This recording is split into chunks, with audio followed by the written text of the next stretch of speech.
Sir मुझे बताएं, बच्चों के लिए तफरी हम देखते हैं कि बच्चों को एक मशीनरी बना दिया, जैसे अभी आपने कहा कि बच्चे मशीनरी बन गए हमारे यहाँ। तफरी कितनी जरूरी है इनकी जिस्मानी सेहत के लिए, इनकी जहनी सेहत के लिए कितनी जरूरी है बच्चों की? देखिए, बहुत ज्यादा मैं कहता हूँ कि सबसे ज्यादा जितना घंटा बच्चा तालीम को देता है उससे ज्यादा बच्चे को खेलना चाहिए,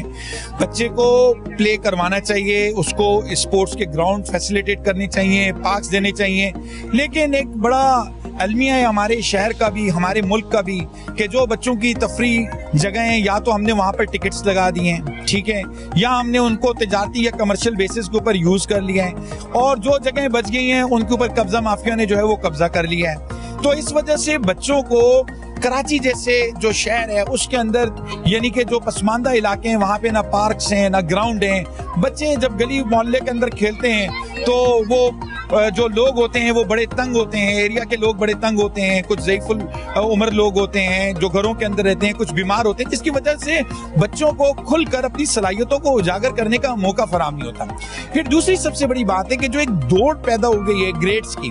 कि बस किसी तरीके से मेरा बच्चा A1 ग्रेड लेकर आ जाए, उस A1 ग्रेड के चक्कर के अंदर हमने अपने बच्चे की शख्सियत को बिल्कुल जो है वो बिगाड़ कर रख दिया है। जब देखिए तीन चीजें होती हैं, आप जब तक सेहतमंद नहीं होंगे तो आप मुझे ये बताएं कि बच्चा अगर सेहतमंद नहीं होगा तो वो तालीम कैसे हासिल कर सकेगा? अगर वो अच्छा डॉक्टर भी बन जाता है, अच्छा इंजीनियर भी बन जाता है, और कल अगर वो अपने पाँव पे खड़ा नहीं हो सकता, बीमार रहता है, तो उसके अच्छे डॉक्टर अच्छे इंजीनियर बनने का कोई भी फायदा नहीं है। ये तीन चीजें आपके माशरे के अंदर जरूरी है, और जो गवर्नमेंट इन तीन चीजों के ऊपर काम करती है वही कौमें जो है वो तरक्की करती हैं। मिसाल के तौर के ऊपर सबसे पहला सेक्टर आपका सेहत का आता है, दूसरा सेक्टर जो आपका आता है वो आपका आ जाता है एजुकेशन का, और तीसरा सेक्टर आपका आ जाता है हेल्थ लॉ का, कानून का। बच्चा सेहतमंद होगा तो वो तालीम हासिल करेगा, जब वो तालीम हासिल करेगा, तालीम याफ्ता होगा, तो वो फिर लॉ को इम्प्लीमेंट करेगा, कानून की पासदारी करेगा। आज जो हमारे मुल्क के अंदर लाकानूनियत है उसकी सबसे बड़ी वजह यह है कि हमारे लोगों के पास कागज की डिग्रियां तो मौजूद हैं, लेकिन उनके पास